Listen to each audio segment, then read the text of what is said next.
Baka rin magtitinda ng ice cream. Good day mga katropa. Ngayon ay naikabit na natin pala yung ating Kinochi pipe.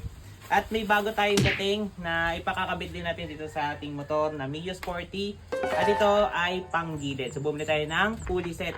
Unbox natin.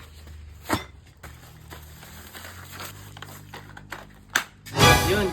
Ito ay RS8 flyball.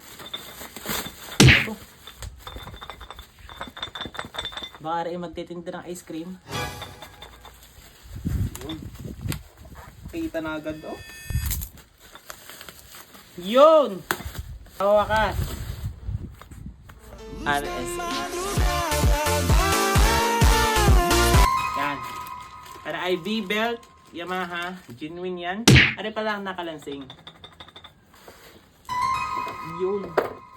Siyempre, meron tayong magic washer. RS8.